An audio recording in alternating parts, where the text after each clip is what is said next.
Yo, what's good guys? Another video here. Today we got how anyone, including you, or in this case me, because you probably already can do this if you're watching this video, can read German.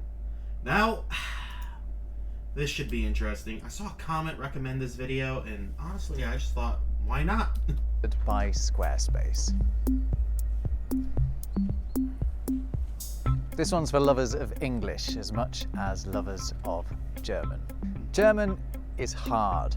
Learning it means studying an array of rules, mastering 3 grammatical genders, and knowing whether you're using the nominative, accusative, genitive, or dative. But in this video, I'm not even gonna lie to you guys. 25 seconds in and I'm already confused. This is gonna go well. we're ignoring all of that. I'm going to give you some simple tricks that are going to help your chances of understanding the German words written in front of you, whether they're on a billboard, a menu, or in a movie. By the end, we'll be... What movie is this? Time out. I have... Is it like the submarine? Das Boot! I don't know, that's just that's funny to me. Movie. By the end, we'll be able to decipher this gibberish to the untrained. Okay, tags menu. Okay, it's a menu. Okay, I'm smart. I can figure that out. Into something. Gluten. I'm guessing this is like an appetizer. Down here is some kind of appetizer. Kaffee wacha. Some kind of coffee, maybe. Coffee? I can't really see enough of this without thinking the way to guess. Something that any English speaker will be able to understand. No prior German. Any English speaker? Okay. Well, I'm very stupid, so only this will be a real test if my dumb ass can figure this out. Knowledge required. Even if you don't want to learn German, do keep watching though, because the reasons why these tricks work tell us a lot about our own language. German and English have history. Los geht's. Los geht's. Let's go. Okay. So let's get that mystery document back up. Okay, let's look at this. Creamage cut super new bread. I can tell this is some kind of menu. I can tell it's some kind of menu because, well, it says menu. But is it some kind of brat? I'm quite literally going off right here. Some kind of brat. I see the word sauce. So maybe this is like and sauce, like whatever. So it's schnitzel. So I know isn't like a schnitzel kind of like a burger.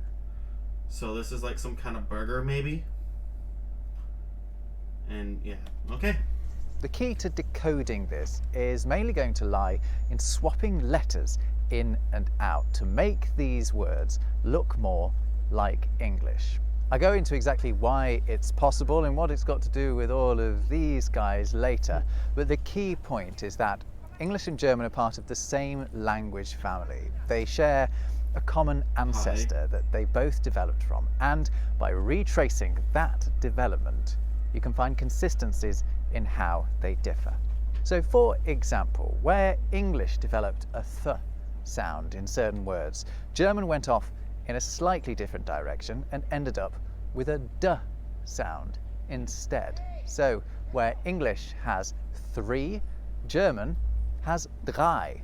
Where English has thunder, German has Donner.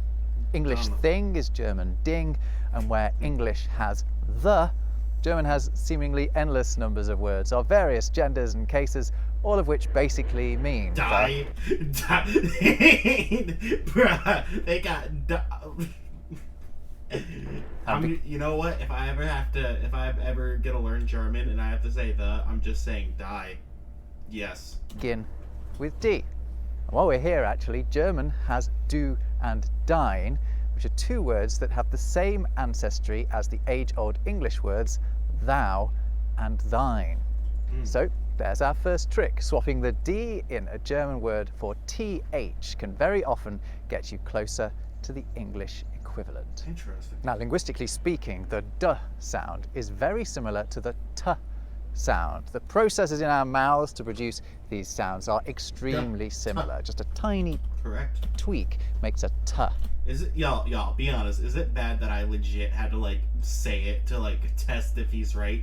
Like, yo, I need to just assume this dude knows what he's talking about. Because, he knows more than me, I guarantee. A D. And that's why you can also often swap a German T sound with TH as well, particularly in the middle or at the end of words like Mutter, which is mother, and Wert, which is worth. This similarity between T and D sounds also opens up another letter swap opportunity, this time between the two languages. German T's can often be swapped for English D's. Take a look at these pairs. Dream, daughter, and dear all have German equivalents beginning with T. Tier is actually the German word for animal, but that is precisely what deer originally meant in English before we decided to make it mean one animal in particular. In fact, the Dutch word for animal is still deer. Dutch very often provides a satisfying midpoint between German and English, a bit like it does geographically, I suppose. Now back to German. The D swap works elsewhere in some words too. Check out under and Lieder becoming unter and Leiter. Incidentally, Leiter also means ladder. It's all D's and T's again. Okay, but then how do you know? I feel like, well, English has the same thing. Is it like context-based? I'm gonna assume it's context-based, kind of like how, like, we got different yours and stuff. Now, while we're throwing T's around, that reminds me of another good swap. This time, instead of taking the T's out, we're going to slip them in the place of the S sound, made by either one or two S's. Check out how neatly German Wasser becomes English water. The German word for what is was, and if you apply two of at. So does W turn into like a V sound then? Sounds like W turns into V, like instead of water, it's was. To German das, you get its English equivalent, that. And that, incidentally, in Old English, like das does in German, was the neuter version of the. So it works then as well. And another bonus fact, there are actually some German dialects that use that and dat with a T at the end instead of an S, as does our friend from the Low Countries, Dutch. Oh, and let's bring in that most Germanic of characters, this fat, wiggly fellow, the SZ. Although its name literally means... Time out, that's an S? That looks like a fancy B that hasn't been finished. SZ or SZ, it actually replaces a double S. So if you see it, sub in a double S, then try swapping it with a T. For example, German Fuss becomes English foot, with a bit of imagination applied to the vowels.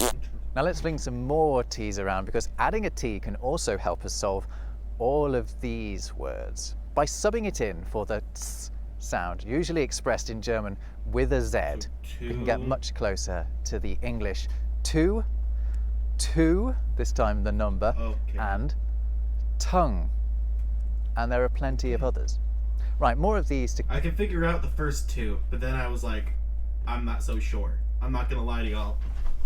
And this is interesting. I feel like I'd have to like watch this video a couple of times and be like writing shit down to like properly retain it. But I can understand, I can grasp the concept. I feel like if I just watched this video a couple of times so it like sunk into my psyche, I'd be able to get this down. But I realise it's a lot to take in with all of these consonants flying around. I've become somewhat consonant incontinent, haven't I? So let's take a break to understand why these tricks work when they do, which I admit is not 100% of the time, but the hit rate is really good. We'll get to the cool reason just as soon as I've introduced you to this video's sponsor, Squarespace. Hey, listen, Squarespace ain't sending me no money. Squarespace empowers individuals to create a site and t-shirts. So head over to guys. Wait, hold up. Hey, get this man Squarespace stuff. Get this man some money. Come on now. Rob words to save 10% off your first purchase of a website. Make my boy some money. Come on now. So earlier I said our translation tricks had something to do with all of these guys. Well, what did I mean? Well, what do Rapunzel, Hansel and Gretel, Little Red Riding Hood and others have in Okay, I'm guessing they're German. I'm guessing they're like originally German. common? The answer is that they're all fairy tales featured in the collections of Germany's famous brothers Hey, I was right. Let's go. I know shit. Yes, at last. Grimm, Wilhelm and Jakob. Not gonna lie, I didn't know nothing. That was a guess. By the way, brother is another word that our tricks work on because you can just swap the D in the middle of Bruder in German for a TH and you basically get brother. Anyway, Jakob here is our hero because as well as working with seinem Bruder to bring together and reimagine European fairy tales, he was also a prolific linguist. So I mentioned earlier how English and German are from the same language family, the Germanic languages. In fact, more specifically, they're both Western Germanic languages. And Jakob Grimm was one of the driving forces behind an ingenious theory about how Germanic languages developed together, known as Grimm's Law. Long, long ago, probably in the first millennium BC, the Germanic languages went through a consonant shift that moved their consonant sounds away from those of Proto-Indo-European. That's the ancient ancestor Germanic languages share with other language families like the Romance languages, the Celtic languages, Slavic languages, and others like Sanskrit, for example. But the language... Here's the question. What caused that, though? Like, I wonder what it is. Was it just like that's when certain tribes became so separated they started growing their own dialect, or was there something that happened in history that caused that split? I'd wonder. That became modern High German, which is the most widely spoken form of German and the one we're talking about, went through an extra consonant shift that other Germanic languages, like English, did not. That left German with different consonant sounds to English, but those differences are remarkably consistent, and that's why we can often swap them in and out and get from one language to the other. So now you know the theory, let's get on to some more tricks. Another way that English and German diverged from one another is with the sounds p and f. And it means that a lot of f sounds in German written with an F, a double F, or PF, f, can be swapped with a P to get you closer to the English. For example, German Pfeffer is English pepper. Pfeffer. Hold up. PF, Pepper? f, can be swapped with a P to get you closer to the English. For example, German Pfeffer is Pfeffer. English Okay. Oh, so the P is an F. That's okay. pepper. Okay, Pfeffer. Pfeifer is pipe. Pfeifer. They're both double whammies. But German auf has the same linguistic root as English up, and German Hoffe is English hope. There are so many of these as well. Schiff and ship, Apfel and apple. This one. So hear me out. Puck. Let's go. My first German cuss. Was I close? Was I? Please tell me I was close. One really does work. So remember, when the English P... I need to like save this. So D for DH, double T for TH, one T for D. Okay, then all the different types of S's for T, the little Z for T, all the different F's for P. The German's F. I need to like save this little. I need to like take a picture of this little thing when he's done with it, and just like watch it, and just have that as a little cheat sheet, and see if I can start reading some German. Now the next swap is a piece of cake, or in German, ein Stück Kuchen. You can often sub this CH in a German word for a K and get closer to the English, like Kuchen and cake. Also, German machen is English make, although it also means See, do. I'm not gonna for lie a though. K and get closer to the English, like Kuchen and cake. I'm still not so sure if I'd be able to. I don't know. It just looks so different. I feel like I'd get screwed up. I feel like I'd screw up if I don't Also, practice German this a lot. machen is English make, although it also means do as well. Suchen is related to English seek, and a German Buch is an English book. And again, actually, once you do these swaps, you basically get to the Dutch version of these words. Check out Machen. So Dutch viewers, do feel free to use these cheats with your own language too. German Ich becomes Dutch Ik, both of which mean I, and incidentally, Old English for I, as in me, was Ich, or something like it. My pronunciation of Old English is always dreadful. Anyway, that's all a Dutch distraction, because I was just going to point out that German words that begin with a K often have an English equivalent beginning with C. Okay. Cake is a good example of that one as well. A German Kuh is a cow, Kreuz is a cross, and lots of others are really obvious, like Kultur and culture. You're unlikely to struggle with ones like that. Fair. Now, any more for any more? Yes. Hanging out at the end of the alphabet are W and Y, and they hold the key to another couple of handy switcheroos you can do. We're going to try swapping them in for German G's. Let's take the German word Tag. So we already know what to do with the T. We're swapping it for a D, aren't we? Remember, dream and daughter?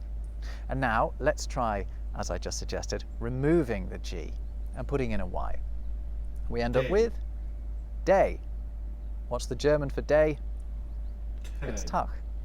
Another fascinating historical fact, the Old English word... My bad. Listen.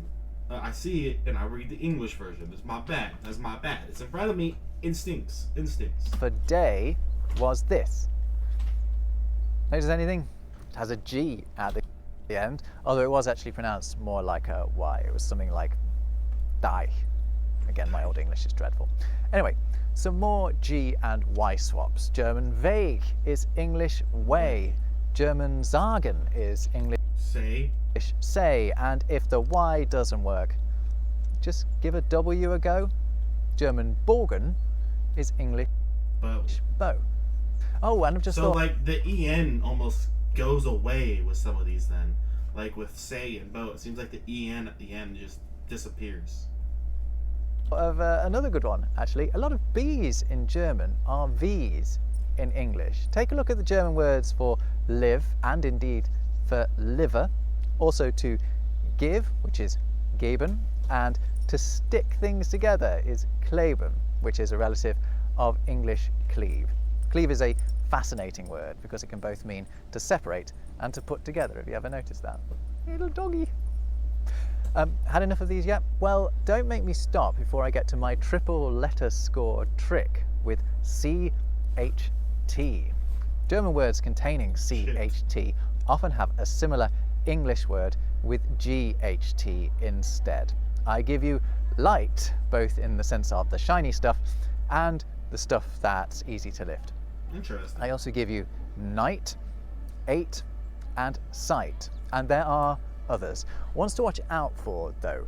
Nicht means not rather than night, and you wouldn't be blamed for thinking a knecht was a knight, but it isn't. A knecht is a servant, but in my defence, the words are related. The English knights saw themselves as servants to their sovereign. Right, or should that be Richt? Actually, a German judge is a Richter, and they oversee the administration of Recht, so I think that one sort of counts. Anyway, right. Those are all the tools you need to be... All right, listen. I need to, like, screenshot this moment right here, and we need to go through... I need to, like, study this. So, D equals TH. Double T is TH. T is D. Well, that's the same. Okay. S is T. Z is T. All the different F's and PF's is P. CH is K. K is G. Okay. K is C. G is Y. P is V. And okay. Let's see if I can do consonant this. Trickster. So let's put them to the test and bring back this from earlier. And if you hadn't already worked out what this is, it does tell you at the top. Tagesmenü. Let's work our magic on the T and swap it for a D, and the G for a Y, and we get something very close to day's menu. This is a menu of the day's specials. So, what's for starters? Cremige Karottensuppe. Well, already we see that we can do another G and Y swap in the first word, and we get much closer to the English word creamy. And then we can swap the K at the start of the next Creamy carrots. word with a C, although I suspect you'd already worked that one out. This is creamy carrot soup. Und is just German for and if you need any help with the last word, swap the T at the end for a D, and you can work out that that's bread. Okay. The next word is a bit tricky. You probably already know what a schnitzel is, a delicious breaded cutlet. But what about the start of the word, though? Well, swap the K with the C and the B with a V, and you get calves. Does that look like any English word to you? How about calves? Kalb is the German for veal, the meat of a young cow. A calf. Mit is just the German for with, and we came across Pfeffer earlier. It's our double whammy P swap, giving us pepper. And sauce is conveniently the English spelling. There is a German word for sauce that is extremely similar, but the English, or rather French spelling, is also... I'm not gonna lie. I'm kind of just shutting up and letting him break this down for me because I understand the concept, but I'm still not fully getting it in like actual reading. I feel like I'd need to watch this video and kind of go over it more before I could actually pick it up quicker. And for the sake of the video, I kind of don't want to like make y'all watch me for like 10 minutes trying to break this stuff down. On to our dessert. It's apple cake. The PF again swapped for a P gives us an apple, then swapping the K for a C and the CH for a K gets us close enough to cake to work it out, like we did earlier on. And then finally to the drink, you actually have a choice of coffee. Or water. If we swap the K for a C and that double S for a T, although I'm sure the waiter will let you have both if you ask nicely enough. So that's the full menu, and there we have it. What I've basically given you there is a lesson on Germanic consonant shift, dressed up as some top tips for translating German, but they really do work a lot of the time. If you've enjoyed this, I've done a... I'm not gonna lie, I never realized how similar German is to English, but I can definitely see the similarities. I feel like, honestly, from watching this, I feel like I might have the capabilities to learn German if I like actually took the time to figure it out, because it makes sense to me. I can see the concept. It's just hard for me to put it in action right now because I'm watching a little YouTube video and I just got to go back over and watch it more and actually be like putting it into practice as I'm listening to it, if that makes sense. To like grasp it fully, but I guess I can see the strings, if that makes sense. Either way, give me a fat ass fucking like, comment, subscribe, ring the bell, click all. You know how YouTube works, man. Let me know, what else do you guys want me to watch? You want more stuff like this? What is it that you guys are after, my friends? Either way, I'm out.